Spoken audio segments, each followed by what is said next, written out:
Buenos días, saludos y bienvenidos. Esto es Enfoque, el espacio informativo para el análisis y el debate sobre la actualidad mundial, aquí en Hispan TV.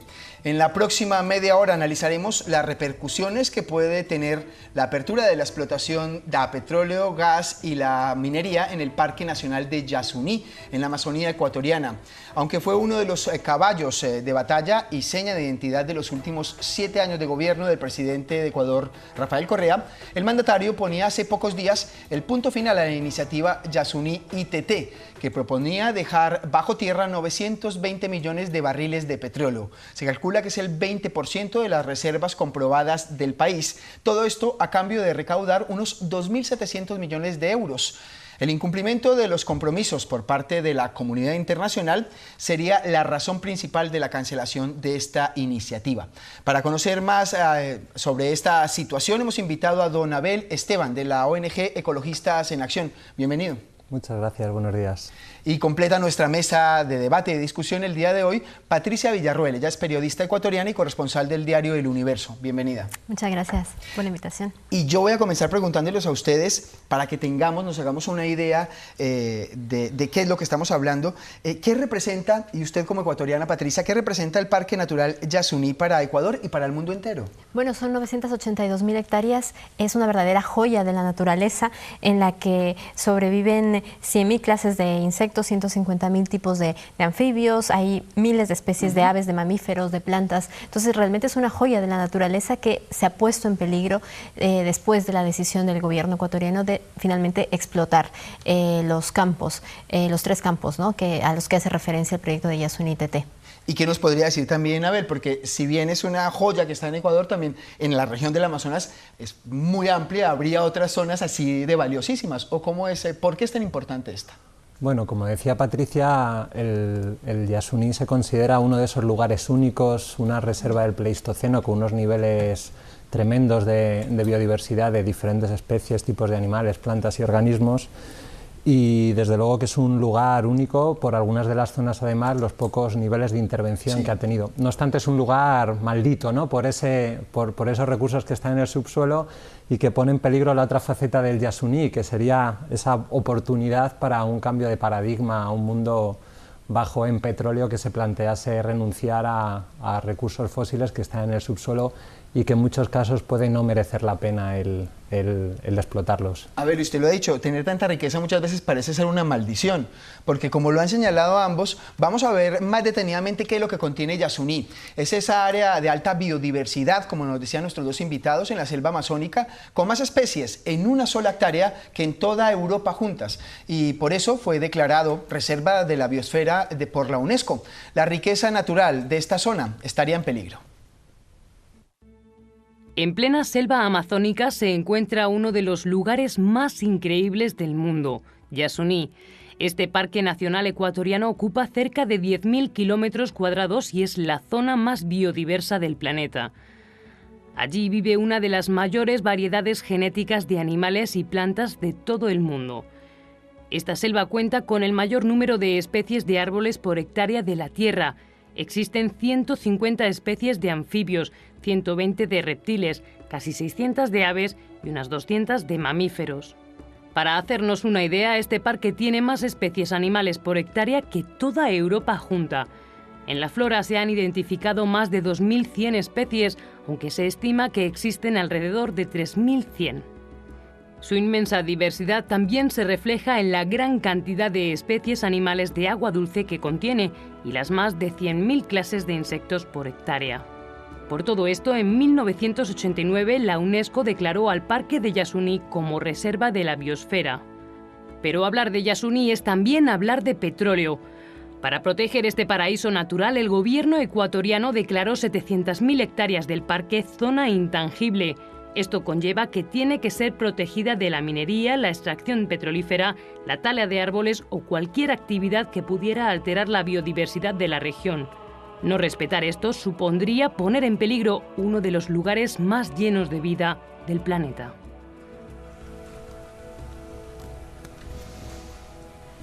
Pero además de toda esta riqueza natural en especies vegetales y animales, es que el Parque Yasuní también es el hogar de los dos últimos pueblos en aislamiento voluntario del Ecuador, que son los Tagaeri y los Taromenane, cuyos territorios además, según la Constitución, son de posesión ancestral, irreductible, intangible, y en ellos estaría vedada cualquier tipo de explotación de actividad extractiva. Esto lo dice el artículo 57 de la Constitución.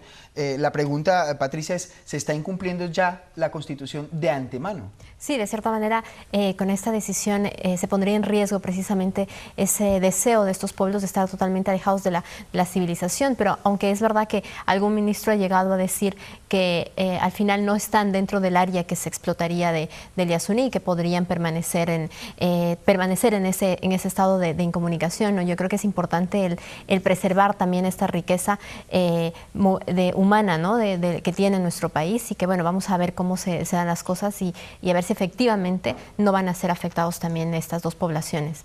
A ver, ¿cómo se entiende de fuera de una organización que defiende pues, el cuidado de la naturaleza y la ecología y la vida de las personas que hacen parte de ese sistema, que aunque esté recogido en la Constitución, no se respete ese artículo? Desde luego que contar todavía a día de hoy, en pleno siglo XXI, con estos grupos humanos que han decidido vivir de forma aislada a otras sociedades, a pesar de sus esfuerzos, digamos, por colonizar culturalmente cualquier rincón del planeta, es algo muy valioso. Nosotros no entendemos cómo hasta el día anterior a formular a la reciente decisión del gobierno Correa nos estaban diciendo que esos pueblos estaban en esos territorios y cómo un día, unas semanas después, ahora nos dicen que no están. Más allá de la complejidad de si están o no están, desde luego parece que cuantas más presiones haya a esos pocos lugares de la Amazonía que quedan con ninguno o muy pocos niveles de intervención, la supervivencia de estos pueblos va a ser cada vez más complicada y parece que lo que estamos es condenándoles a la desaparición y cada vez nos queda menos. El patrimonio humano-cultural que estamos perdiendo cuando nos quedamos sin esos pueblos que han decidido vivir de forma diferente, parece que puede ser una pérdida única e irreparable. Y ustedes hablan además de la poca intervención que hay en la región. Sin embargo, aunque hay mucho escándalo porque se haya dicho que se va a explotar Yasuní, no es la primera vez que se explota. De hecho, ya se viene explotando el crudo en esa zona, en una de esas zonas. En la explotación de crudo y otros recursos no es nueva allí. Es algo que lleva más de medio siglo, porque hay 5 bloques petroleros de los que se está extrayendo petróleo. La exploración comenzó en 1948 y las primeras asignaciones de contratos para extraer el crudo son de 1968. Esta actividad ya ha dejado huellas y pues en ello coinciden científicos y dirigentes de organizaciones sociales y ambientales. La pregunta para ustedes, y comienzo con Patricia, es ¿qué es lo que ha dejado ahora? ¿Ya ha habido efectos? ¿Ya ha habido resultados, vertidos? ¿En qué se puede medir el daño? Yo creo que muchas entidades ya han estado trabajando precisamente en eso, y el proyecto de Yasuní TT precisamente lo que buscaba era combatir ese tipo de efectos que ya han estado teniendo dentro de lo que es el proyecto Yasuní. De hecho, hay varios bloques que ya se han estado trabajando, muchos vertidos incluso ni siquiera llegan a contabilizarse. Entonces, se habla de que al día puede haber un vertido en la zona y que muchos de esos vertidos no llegan a estar dentro de las estadísticas que manejan muchas organizaciones, ¿no? Entonces, en ese sentido, yo creo que el daño, aunque el presidente Correa hable de que se puede explotar de manera responsable, el daño se va a producir. Muchas especies están en peligro. Yo creo que en ese sentido sí es importante, ¿no?, el resaltar esto, ¿no?, el que hasta ahora sí se ha venido explotando, que es una joya de la naturaleza, y el daño que ya han causado. Exactamente, que no es que se vaya a producir, sino que ya se ha producido daño. Ustedes mismos tienen informes desde la organización. Precisamente deberíamos aprender, ¿no?, y saber cómo la actividad petrolera en muchas de las zonas amazónicas, donde ya lleva años produciéndose, está teniendo una serie de impactos, desde luego que muy importantes, y más pensando en que se puedan dar en esos lugares, en esos poquitos lugares de la Amazonía que puedan quedar mucho menos impactadas, ¿no?, con mucha menos presencia de actividad humana. Vamos a contarles a los telespectadores a qué se había comprometido Ecuador hasta ahora en esa no explotación de Yasuní, porque el Ecuador se había comprometido a mantener indefinidamente bajo tierra las reservas petroleras del campo ITT del Parque Nacional Yasuní. A cambio pidió, eso sí, una contribución internacional equivalente a por lo menos la mitad de las utilidades que recibiría el Estado en caso de explotar ese petróleo del bloque de ese bloque de la Amazonía.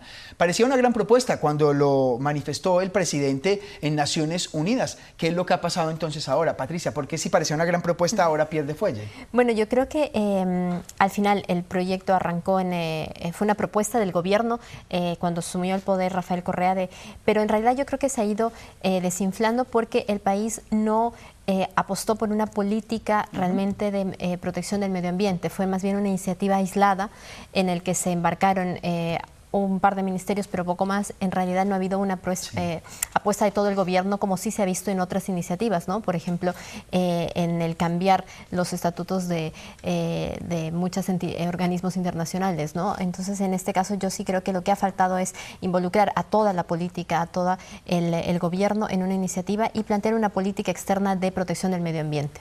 Además, nos decía también, Patricia, nos decía antes, Abel, que la importancia no solo era para Ecuador, esto representaba una propuesta importantísima y novedosa para todo el mundo, era otro modo de explotar, de ser sostenibles. Claro, el Yasuní era una propuesta muy interesante porque precisamente nos daba un ejemplo de cómo iniciar una transición de lo que sería una economía extractivista, como han podido ser el Ecuador y muchos otros países latinoamericanos en las últimas décadas, a otro tipo de economía más diversificada que no dependiera de estas actividades extractivas que históricamente han podido tener unos impactos económicos a nivel macroeconómico en los estados, pero a la población ha remitido muy pocos beneficios. De hecho, en el Ecuador, si no me equivoco, los índices de desarrollo socioeconómico más bajos históricamente han estado concentrados en las regiones petroleras. La iniciativa Yasuní planteaba, vamos a parar este modelo, vamos a renunciar a explotar estos recursos de crudo y en su lugar vamos a aprovechar los fondos que recibamos para iniciar el desarrollo de unas energías renovables que puedan permitir diversificar la matriz energética de un Estado en este caso y además pensando en una parte también de los recursos obtenidos dirigirlos a otra serie de gastos relacionados con la protección de la naturaleza, servicios sociales. Entonces nos planteaba una oportunidad muy buena, válida no solo para el Ecuador, sino también para muchas otras economías que históricamente, y también porque a los estados industrializados nos han interesado, se han dedicado a la exportación de sus recursos naturales. Sobre eso iba, porque era un modelo que era atractivo ya no solo para Ecuador, sino un modelo a seguir por otros países que también tienen recursos, ¿no? O sea, exportable a otros lugares del mundo. Sí, exactamente. Yo creo que es una iniciativa que salió a la palestra con mucho bombo y que con el tiempo se fue desinflando también porque el gobierno ecuatoriano no encontraba un modelo realmente para garantizar los aportes de la comunidad internacional. Entonces yo creo que transcurrieron varios años hasta que se logró crear ese fideicomiso a través del Programa Nacional de Naciones Unidas para el Desarrollo. Entonces yo creo que los gobiernos también lo que buscaban era que sea una propuesta firme, que tenga ese sostenimiento también de dónde se van a dar los dineros, exacto. Entonces yo creo que en ese modelo salió la propuesta, pero no había realmente una propuesta sólida, ¿no? Un desarrollo. Exactamente, que tardó mucho en llevarse a cabo y que eso poco a poco fue retrayendo también la entrega de dinero por parte de los diferentes contribuyentes, ¿no? Vamos a hablar de dinero, Patricia, Abel, porque precisamente ahí es donde está el kit de la cuestión en este momento. Y es que sin embargo, las buenas intenciones y los compromisos contraídos duraron poco, como ocurre cuando se trata de dinero y sobre todo en tiempos de crisis como este. He tenido que tomar una de las decisiones más difíciles de todo mi gobierno. El día de hoy he firmado el decreto ejecutivo para la liquidación de los fideicomisos Yasuní ITT y con ello poner fin a la iniciativa. Punto y final al proyecto presentado hace 6 años por el presidente Rafael Correa a Naciones Unidas para mantener intacto el Parque Nacional de Yasuní, en el este de la Amazonía ecuatoriana. La decisión ha disgustado a grupos ambientalistas e indigenistas que han exigido ante la Corte Constitucional de Ecuador una consulta popular. La pregunta, ¿está usted de acuerdo en que el gobierno ecuatoriano mantenga el crudo del ITT, conocido como el Bloque 43, indefinidamente bajo el subsuelo. La clave del acuerdo inicial era frenar la explotación de los yacimientos petrolíferos de esta reserva natural a cambio de una compensación económica de la comunidad internacional de 3.600 millones de dólares en 12 años. Pero ya ha pasado la mitad de este tiempo y Ecuador solo ha recibido unos 13 millones de dólares, un 0,37% del dinero prometido. Correa ha criticado con dureza a la comunidad internacional y ha asegurado que la explotación de los campos de Ispingo, Tambococha y Tiputini va a afectar a una zona muy limitada del Yasuní, unas 190 hectáreas. Además, ha señalado que se van a utilizar técnicas para reducir al mínimo el daño medioambiental. El presidente de Ecuador ha recordado que con el petróleo extraído recaudará más de 18.000 millones de dólares que piensa destinar a programas sociales. El proyecto no solo pretendía conservar esa riqueza natural, ese sistema ecológico de la región, sino que también pretendía contribuir para que no se emitieran 400 millones de toneladas de dióxido de carbono, que son las que se emitirían si se explota ese petróleo. El asunto es que no recibió todo el dinero, solo recibieron el 0,37% de lo que se había hablado, 2.700 millones de euros era lo que se había prometido. ¿Qué pasa con la corresponsabilidad de los países donantes y por qué ahora Alemania y otros países señalan como único culpable a Rafael Correa? Nosotros desde luego somos muy críticos con la decisión del gobierno ecuatoriano porque no obstante es su territorio, son sus decisiones y está incumpliendo una serie de artículos de la Constitución ecuatoriana. Pero también somos críticos con las sociedades europeas, entre otras como la española. Nuestras sociedades hemos sido capaces de construir un nivel de desarrollo industrial, en base a la explotación de los recursos naturales, de las fuentes de energía de países como el Ecuador. Estamos en una deuda histórica, una deuda ecológica y social por el impacto que ha dejado el aprovechamiento de estos recursos de otros países o por la emisión de las emisiones de gases de efecto invernadero y otros contaminantes cuyo efecto no va solo para la población española, sino tiene unos impactos globales. Desde ese punto de partida encajábamos esta propuesta con un reconocimiento y con un avanzar hacia restituir esa deuda histórica que tenemos sociedades como la nuestra por ese gran consumo y todos sus impactos sobre sociedades como la ecuatoriana. Y desde ese punto de vista le planteábamos al gobierno español, y lo hemos hecho en los últimos años con diferentes iniciativas, que se comprometiese a apoyar esta iniciativa. No obstante, pues por más que trabajemos en ello, no dejamos de ver que nuestros estados no se comprometen a algo que es irremediable. Vivimos en un mundo con cada vez menos petróleo, se va a acabar y tenemos que avanzar a un mundo mucho más bajo en carbono. Y esto, la iniciativa ITT Yasuní, era una iniciativa para ayudar a avanzar en ese cambio de paradigma. El presidente Correa no se cortó, como suele hacer, no se cortó un pelo y llamó mundo hipócrita al referirse a los donantes. Hay hipocresía, Patricia, porque de alguna manera se le echa toda la culpa al presidente Correa, aunque tenga responsabilidad, pero los países se lavan las manos. Sí, bueno, es verdad, Alemania directamente ha sido muy crítico con la decisión del presidente Correa y ha dicho que es culpa, el fracaso del proyecto es culpa del gobierno ecuatoriano.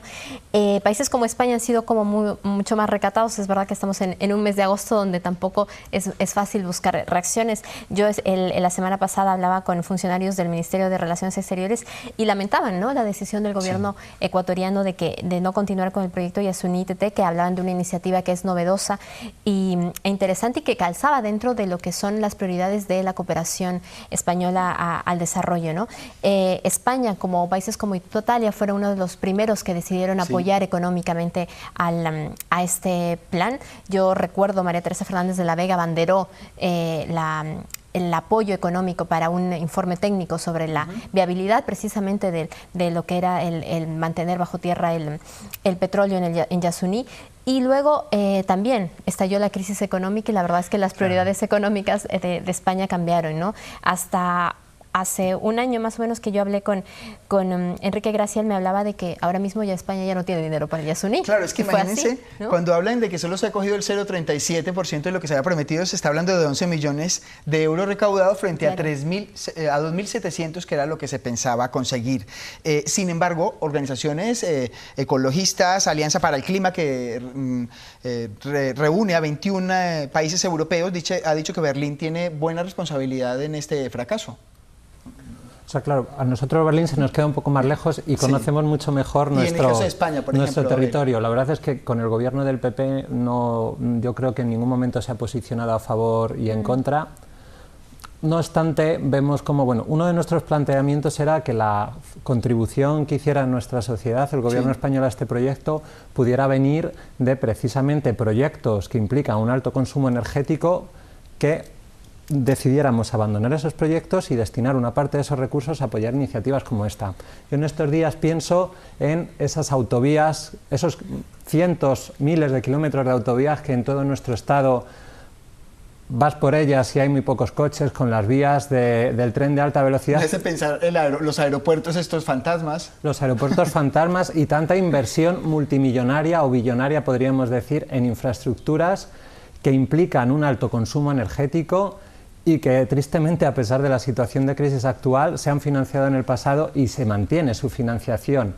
Entonces, desde luego, parece que nuestra decisión pues, va en un sentido completamente diferente al de transitar nosotros hacia esa sociedad con menos consumo y apoyar a iniciativas como esta. Nosotros en su momento criticamos al gobierno al último gobierno socialista porque considerábamos su contribución insuficiente. Abel, nos estamos quedando cortos de tiempo y no quiero que despidamos el tema sin hablar de la iniciativa de consulta popular. Una iniciativa que está siendo llevada a cabo por organizaciones ecologistas, pero también por la oposición a Rafael Correa, partidos de la oposición que antes no se habían manifestado en ese sentido. Patricia, eran incluso partidos y personas que antes criticaban a Correa porque no se fuera a explotar esa riqueza petrolífera. Claro. ¿Cómo se entiende esa dualidad? Bueno, es que nos movemos en función de los intereses, ¿no?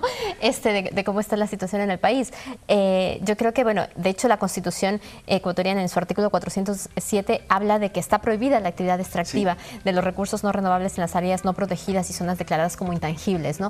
Pero que abre la puerta a una consulta si es que la petición la fundamenta el presidente de la República y previa declaratoria de interés por parte de la Asamblea Nacional. El presidente, como hablaba yo hace un momento, ha lanzado ese órdago, pero ya este sábado decía, yo tengo el 56% de apoyo según una encuesta de que se puede explotar el Yasuní. Y la mayoría de Alianza País le dará el sí. Él tiene mayoría absoluta en el Congreso y yo creo que en el Parlamento, entonces seguramente ellos, de hecho Alianza País ya estaba trabajando precisamente en esto un día antes de que el presidente Correa anuncie en cadena nacional que se iba a explotar.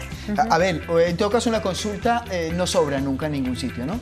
Desde luego, parece que no hay tantas diferencias entre el sistema político ecuatoriano o el español ahora cuando hablamos de cómo se mueven determinados actores en función de unos intereses y demás. Pero, y más en este caso, que se están incumpliendo varios artículos constitucionales, desde luego toda consulta a la población va a ser garantía de una decisión mejor y más democrática. Nos quedamos ya sin tiempo, Abel, me toca cortarle, qué pena. Patricia, le agradezco que nos haya acompañado, usted es corresponsal del Universo, muchas gracias. Gracias, Henry. A usted también, Abel, que viene por parte de Ecologistas en Acción, muchas gracias. A vosotros. Y a ustedes también, muchas gracias por acompañarnos desde sus casas y televisores, por seguir ahí cada día. Les proponemos que para seguir informados siempre estén conectados a Hispan Televisión. Nosotros seguimos trabajando, buscando la mejor información para que tengan otro enfoque.